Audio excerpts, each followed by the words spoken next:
Buenas tardes, profesora y compañeros. Somos del grupo de la discapacidad sordoceguera. ¿Qué es la sordoceguera? La sordoceguera es una discapacidad que resulta de la combinación de dos deficiencias sensoriales, las cuales son visual y auditiva. Esta discapacidad genera en las personas que la padecen problemas de comunicación únicos y necesidades especiales derivados de la dificultad para percibir de manera global, conocer y por tanto interesarse y desenvolverse en su entorno. La sordoceguera es una discapacidad con entidad propia y que las personas sordociegas requieren servicios especializados, personal específicamente formado para su atención y métodos especiales de comunicación para hacer frente a las actividades de la vida diaria. En función de una serie de factores, la población de personas con sordoceguera se podría agrupar de la siguiente forma. Las personas con sordoceguera congénita y todas aquellas que padecen sordoceguera antes de la adquisición del lenguaje. Y las personas con sordoceguera adquirida. Estas son aquellas que nacen sordas y padecen una pérdida significativa de visión o ceguera años más tarde, como sucede con el síndrome de Usher tipo 1. Las personas que nacen ciegas o con una pérdida significativa de visión cuyos problemas de audición se manifiestan con posterioridad.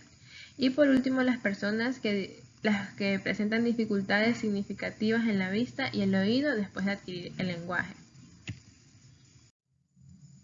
Características.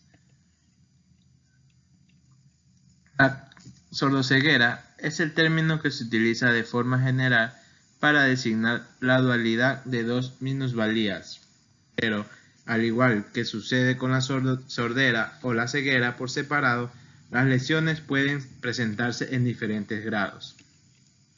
La mayoría de las personas con esta discapacidad poseen algún resto sensorial, al menos uno de los sentidos.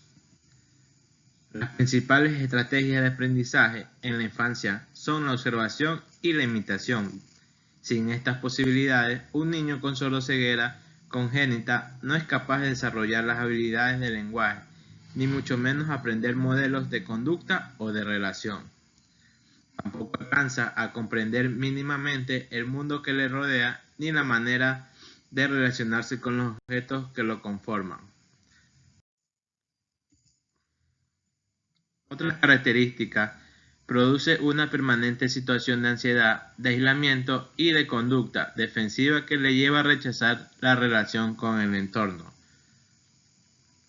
Este aislamiento, tanto sensorial como comunicativo, sumado a la dificultad de comprender el entorno y de hacerse entender, provoca en muchas ocasiones problemas de conducta. Para una persona que no ha visto ni escuchado nunca, el mundo es un caos, donde existe la posibilidad de comprender lo que ocurre, ni de anticipar lo que vendrá. Dentro de la sordoceguera también encontramos las causas. La aparición de la sordoceguera en un niño puede darse debido a varias causas, las cuales se agrupan en dos grupos. Encontramos las enfermedades. Esta se puede deber a un gran número de virus, los cuales afectan antes, durante y después del nacimiento del niño, provocando importantes daños visuales, auditivos, motores, cerebrales, de aprendizaje y cuadros de epilepsia.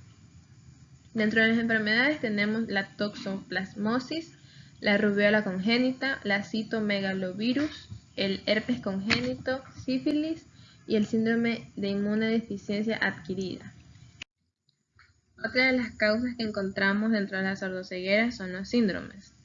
Estos tienen una marcada carga genética que permitirá o no su desarrollo. Dada esta afirmación, se encuentran una serie de síndromes que desencadenan la sordoceguera como tal. Dentro de los síndromes encontramos el síndrome de Usher, el síndrome de Dick-Moat, el síndrome de alcoholismo fetal y el síndrome de Patau, trisonomía 13. También tenemos la clasificación. Esta puede ser congénita, por ejemplo, el síndrome de Alström o la enfermedad de Norris son aquellas personas que nacen con sordoceguera o presentan la minusvalía antes de la aparición del lenguaje. Muchos de ellos sufren además problemas adicionales. También tenemos la adquirida. La sordoceguera es posterior al nacimiento, independientemente de la edad. Puede devenir desde la infancia hasta la tercera edad. En este grupo englobamos a personas primariamente sordas, algunas de nacimiento que posteriormente pierden la visión, y personas primariamente ciegas, algunas de nacimiento que posteriormente pierden la audición, y personas que pierden la visión y la audición al mismo tiempo.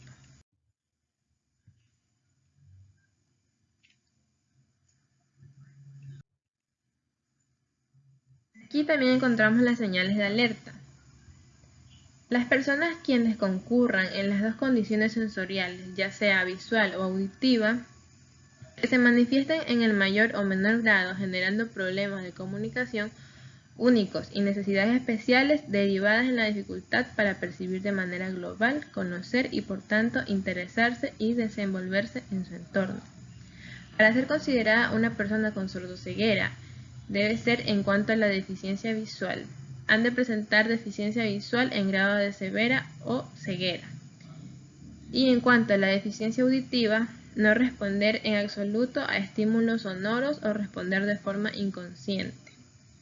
No responder a la voz o responder de forma inconsciente e inadecuada.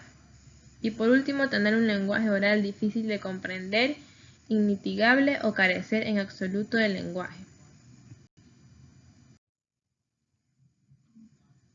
Necesidades de apoyo para los estudiantes con sordoceguera.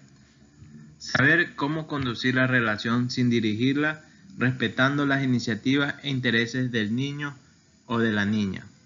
Ser competente en sistemas alternativos de comunicación. Conocer el proceso de adquisición de la comunicación y emplearlo para desarrollar el nivel comunicativo del alumnado con sordoceguera. Saber actuar como nexo entre el niño o la niña y el mundo, ayudándole a que conozca lo que hay y pasa en él, proporcionándole la información necesaria para que pueda realizar sus propias elecciones. Proporcionar a la persona con sordoceguera información sobre el efecto que sus acciones tienen en los demás, para permitirle desarrollar sus habilidades, modificarlas y ajustarse al modelo socialmente correcto de su entorno. Estrategias de trabajo que podemos usar con los niños. Crear una relación de confianza con el estudiante basada en la seguridad que transmiten las personas, los docentes, en este caso, las interacciones y las rutinas con ellos. Moverse junto con el alumno en las rutinas diarias para crear conciencia del propio cuerpo y de otra persona. Ejemplo, caminar junto con ellos, comer y hacer ejercicio juntos. Utilizar el tacto para que el alumno tome conciencia de su cuerpo y de otra persona a través de actividades funcionales y de juegos. Ejemplos como aplaudir, permitir que el estudiante toque su brazo. Brindar las oportunidades para que el estudiante aprenda las funciones de cada parte del cuerpo. Ejemplo, tocar la oreja del alumno cuando hay mucho ruido. Permitir que el estudiante toque la cara de otra persona mientras mastica. Utilizar formas táctiles, auditivas y visuales para identificar a la persona que comience a interactuar con el alumno. Presentar oportunidades para que el estudiante se reconozca a sí mismo y a otros por su nombre. Ejemplo, señales táctiles o con objetos, láminas, nombres en señas y nombres pronunciados. Brindar oportunidades al alumno de aprendizaje para partir de buenos y malos sucesos que transcurran de manera natural. Brindar oportunidades para que el estudiante desarrolle confianza a través de las elecciones. Como ejemplo, elegir entre varias camisas con distintos motivos y texturas. La única discapacidad en la vida es una mala actitud. Gracias.